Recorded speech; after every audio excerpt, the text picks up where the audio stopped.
Right, let's start off, I suppose, by looking back on a really, really good win at Barrow last week. You must be delighted, 4 or 5 days on? Yeah, very tough win. You know, obviously Barrow was, they are in good form at the moment, so we knew it was going to be an extremely difficult game. Never an easy game going up there as it is, especially, you know, early on in the year as the fields are a little bit softer and the weather's a little bit more eventful, shall we say. So, very tough game. As I said, I thought the scoreline probably didn't reflect how tough that were for a good 55-60 minutes. So, really pleased with it. Liam Harris with a hat-trick, of course, takes all the headlines, doesn't he? How good was he? Yeah, I thought it was an excellent performance, not only for the obvious, but I thought the composure and the game management that him and Maka brought along was excellent. But I thought you could pick out 117 and say about things they've done really well. It just shows you the more you can keep a settled spine, the more, you know, fluid you start to look. So really pleased how everyone's going, but at the same time we're not going to get carried away with yourself. We've got high expectations for ourselves. We expect to be performing like that, and we're under no illusions. We need to get a hell of a lot better if we want to hit, you know, what targets we've set ourselves for the year. So we'll carry on working hard, and you know what's coming up into another tough week this week in Widnes in the Cup. So it's a good break from the league, and looking forward to locking arms with a very well-drilled and well-coached Widnes team. You scored a number of tries in the second half. Does that show again that if you can be relatively solid defensively in the first period, you can wear some teams down? Defence wins games. I'm a coach anyway that prides herself on his defence, so when we do concede a lot, it hurts me a lot. And I think we're just starting to look a bit more comfortable, you know, defending for long periods of time. So that's a sign of a team that's developing well. But yeah, it was just a good team performance. As I said, it's been and gone. We've learned his lessons. We reviewed it last night, and now we've got to look forward to Widnes. As you said, though, they'd had a pretty decent start to the season. Can you I know it's early. Can you compare the standard of the Championship this season to last season? Does it look as competitive as ever, do you think?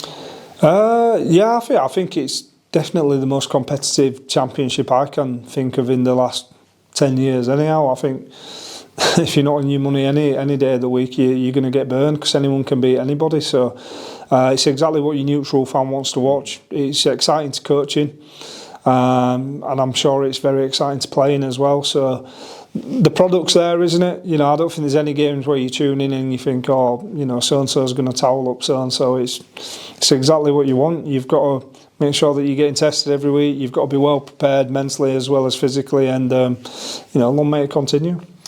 So you put league action to bed for a few days. 1895 Cup at the weekend, quarter-final stage, and a big game at home to Widnes. That's something to look forward to. Yeah, Widnes started very well themselves. I think they're playing some really nice stuff at the moment, and that's credit to Alan and his team. Got some dangerous players, so we'll have to do his own work on that. In saying that, it's knockout rugby as well, so we're aware of our threats too, so we're just going to make sure we nail it on the day, and may the best team win. When you look at them, do you think they've improved under Alan from last season? Yeah, I thought they were very similar to us last year. I think since I were in, I think we played Widnes twice away, and then obviously in the playoff game, and we're very evenly matched teams. You know, it went our way, fortunately for us there, but we're under no illusions that they've improved, we've improved as well. So it's a new season, new players as such as well. You know, even though there's a lot of old faces there's some new players that's come into both teams. So looking forward to locking arms with them again. Did they have a free weekend last week? Yeah, they had a bye. Yeah. Is that an advantage for them going to this game, or is it a bit of a disadvantage because you'd like to be playing at this stage of the season? I think it just depends on your injuries and things like that. It's always good to freshen players up, isn't it? But you know, for me, I want to play every week. I'd play every day if you could, but obviously I'm not playing, so it just depends on your squad balance and how many players are carrying knocks, how many key players are carrying knocks. So it might have come at the right time for him. I'm sure Alan won't be complaining about getting a week off to freshen his squad up. We've just been talking about the football club possibly just being one match away from Wembley. Yeah. Can you imagine what it would be like for the city if the rugby club got to Wembley as well? Because it's only a couple of wins and you'd be there. I think that's the danger, isn't it? Not looking too far ahead. You know, our eyes are firmly set on Widnes on Sunday, and then after that we'll see what happens, and we can have another conversation after that. So yeah, in that sense it is, but it's really important you don't lose track of what's most important, and that's delivering on the Sunday.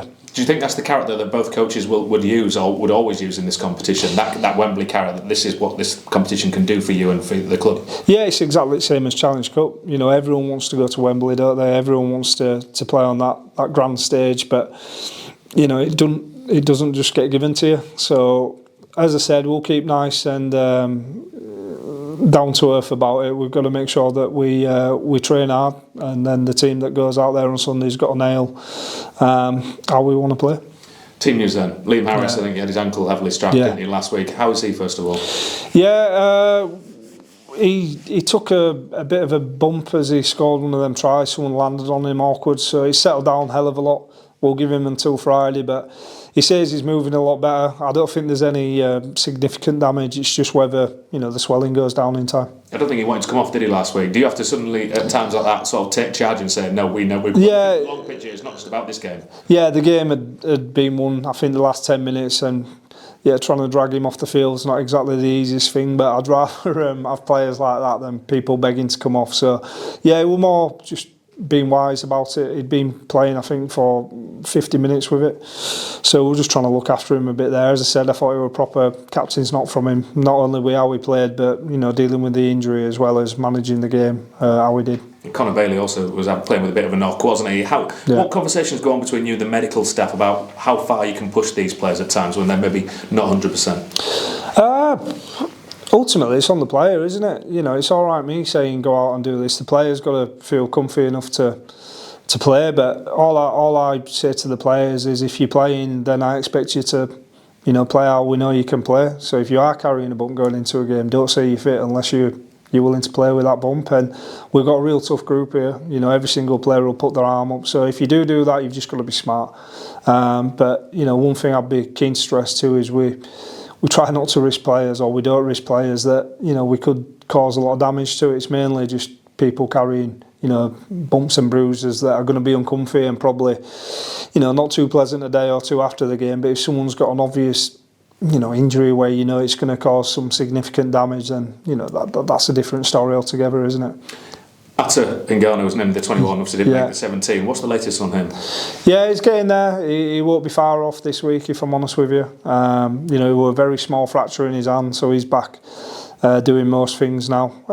Last week we were a bit too early with him, but as I said, we were carrying quite a few knocks himself, so we named him in the squad just in case. Listen, Atta will play tomorrow if you told him. So he's another one that you've just got to manage, and you know, he'd probably go out there in a wheelchair with a broken leg if he could, and still feel he could get man at match, which, you know, that's, as I said, that's kind of desire you want in your team, isn't it? Yeah, it certainly is. Is it a pretty similar situation to Conor Fitzsimmons?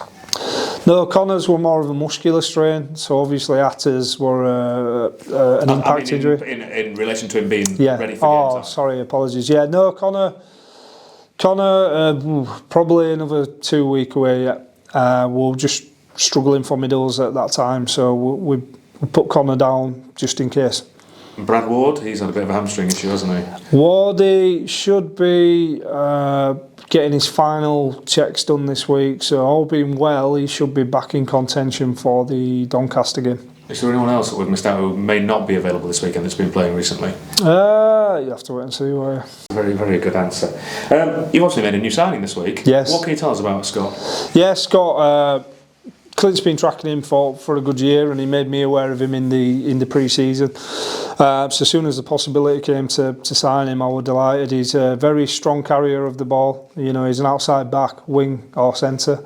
I think he'll complement our back line really well, and the people that we've already got here really well too. So he'll add more competition. It's fair to say we've been a little bit light on his outside backs throughout the year. At this, I know it's early, but you know, with the injury situation how it is, so. Yeah, in fact, I'm going to meet him straight after this interview, so he should be in contention for Sunday, all being well. Has he met the other players then? And how hard is it then to integrate someone who's come from the other side of the world and hasn't played rugby here before? Well, best way to integrate people is just throw them in deep end and go find your feet, isn't it? So no, he's literally getting off the train as we speak now. He stayed in London last night, so he'll be up into York this afternoon. No doubt he'll get a good night's sleep again and meet a few lads later today, and then we'll get him into training and look at how he's looking. How do you go about putting someone up who's moved from Australia, does the club help him out find somewhere to live? And because it's not just about if you're happy off the field, you generally play better on the field, don't you? Yeah. Listen, that's I don't have to really worry about all that. Clint and the team do a fantastic job with all that. You know, I just make sure the player feels settled, knows what to expect from our training environment, what to expect in terms of training standards and match day standards, and then fantastic setup at the club, and Clint and the team do the rest. Levi Edwards, what's his situation at the minute? I'm sure when there's a bit more of an update that we can put out, but at the moment nothing's really changed from the Batley game when I give an update then. The crowd would love a day out of Wembley as well, wouldn't they? I know you get great backing here. You see the celebrations every week when you win a game. It'd be nice to do that in front of your home crowd, wouldn't it, at the weekend? Yeah, that's it. I think the fans deserve it. I think for me, York fans are best in the league. Everywhere we go, they're the noisiest by far. You know, in Barrow, listening to the chants were great. And as I say, my job's to make sure that we're giving the fans something to cheer about. It'd be nice to get that day out, but as I said, let's just make sure we deal with Sunday first, because that is going to be a very tough game against two teams that will both have aspirations to get there. And as I said, may the best team win on the weekend. Good luck. Hopefully that's your team. Thank you. Just a couple from me. No problems. Just wanted to ask you about the back five at Barrow. Seems to do a fantastic job of carrying the ball out defence and turning it into attack. You must have been pleased with how that's coming on, despite being quite makeshift with players out. Yeah, I thought they were excellent against Batley as well, and I suppose that's the synergy that you try to build up in your team. You know, the forwards front loading the defence and really being dominant there, and then the back five rewarding that effort by doing some tough carries, so the forwards don't have to get as far back behind the ball. So yeah, really happy that we're starting to get that synergy about us, especially with having to chop and change personnel here and there. So it's what we want to be for. I still think there's a lot of improvement in us. So we're not getting carried away. We'll keep working hard in training, and as I said, we'll see where we are, at the back end of the year. And Taylor Pemberton as well stood up quite well, especially from the kicking tee when Liam did suffer that injury at the beginning of the second half. Yeah, Taylor's a very competent kicker. It's one of his biggest strengths is his kicking game, especially his goal kicking. So, yeah, Taylor's improving every week. You know, as I say, I set him a few challenges at the start of the year where he needed to be in certain areas of his game, and he's a model professional. He's going about his business really well. And as long as he carries on performing on the field, which he is, he'll keep on getting that shirt every week. I understand injuries. Jacob Gammon obviously a late drop out ahead of the Barrow game. How's he looking? Yeah, he's just he had a bit of a niggle around where the wound was that's been getting looked after. So he's still not fully right. So we're hoping Sunday, but if not, definitely the week after that, as long as there's no setbacks again. And Joe Law as well, obviously, had to go off after taking that heavy hit. I think you said you didn't think it was anything too sinister on the first look. How is he? Yeah, he's had a CT scan just to rule out any fractures and all that. There's no fractures, so he's got an appointment with another eye specialist tomorrow just to look at the muscular damage behind the eye. It's still really painful when he's looking anywhere but straight, so there's obviously something there that needs investigating. But yeah, I'm glad at the same time that there seems to be no lasting damage in terms of fracture or anything like that. And finally, I want to ask you about game management over recent weeks. When both Batley and Barrow have sort of managed to get themselves back into the game, the way that the Knights have seemed to push on after that, get a couple of crucial tries, is something that maybe we wouldn't have seen in the early stages of the season. Yeah, and that's the journey of your year, isn't it? You've got to learn your lessons, and listen, there'll be times throughout this year where it gets tested and it may not go our way, so it's really important you just keep a nice objective level head about things. And I think the last 2 weeks we've managed what are potentially tricky games really well, but I also didn't think we managed the Toulouse game well, and the Halifax game either. So it's really important that we keep on learning them lessons. We don't rest on our laurels, and we keep on putting them lessons into practice. So yeah, 2 well managed games, but as I said, I think there's still a lot more in us that we can get better at. Thank you. Thank you.